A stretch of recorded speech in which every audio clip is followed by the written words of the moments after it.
Sir Sanju Samson Zimbabwe తోటి opening వచ్చాడు అభిషేక్ శర్మతో కలిసి 24 పరుగులు చేశాడు.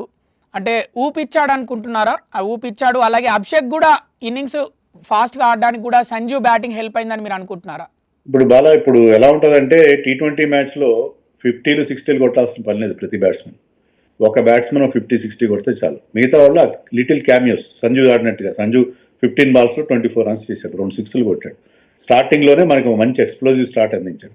ఎందుకంటే అవతల వైపు అభిషేక్ శర్మ కాస్త షేకీగా ఉన్నాడు, వరుసగా 4 ఫెయిల్యూర్స్తో ఉన్నాడు. అతని కాన్ఫిడెన్స్ పుంజుకునే లోపల, అతని నర్వ్స్ సెటిల్ అయ్యే లోపల ఇతను ఫస్ట్ 2 ఓవర్స్లో 2 సిక్స్లు కొట్టి మనకి మంచి స్టార్ట్ అందించాడు. అతని మీద ఉన్న ప్రెషర్ని తగ్గించాడు. అంటే అతను అర్జెంటుగా నేను ప్రతి బాల్ బౌండరీ కొట్టాలన్న ప్రెషర్ లేదు. సో అతనికి ఒక స్పెసిఫిక్ రోల్ ఇచ్చాడు. ఆ స్పెసిఫిక్ రోల్ని అతను పర్ఫెక్ట్గా ఎగ్జిక్యూట్ చేశాడు. ఓకే, 24 రన్స్ చేసి అవుట్ అయ్యాడు.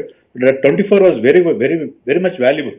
ప్రతిదీ మనం క్వాంటిటీ ప్రకారం చూడకుండా క్వాలిటీ చూడాలి. క్వాలిటీ చాలా బాగుంది. 24 రన్స్ని అతను దానివల్ల అంటే అభిషేక్ శర్మ సెటిల్ అవ్వడానికి అతను టైం ఇచ్చాడు.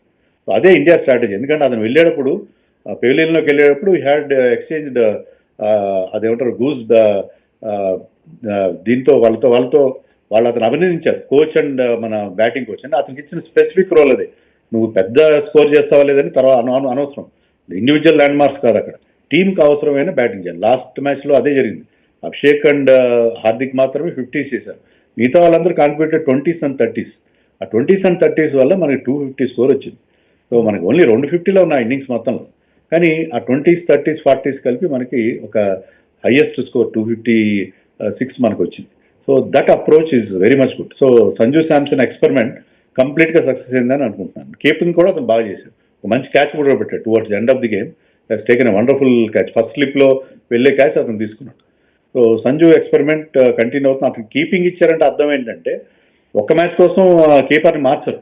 అతన్ని రిమైనింగ్ మ్యాచెస్లో అతని చేతే కీపింగ్ చేస్తారు. అతను ప్రతి మ్యాచ్లో ఉంటాడని కాన్ఫిడెన్స్ కూడా అతనికి ఇచ్చారు.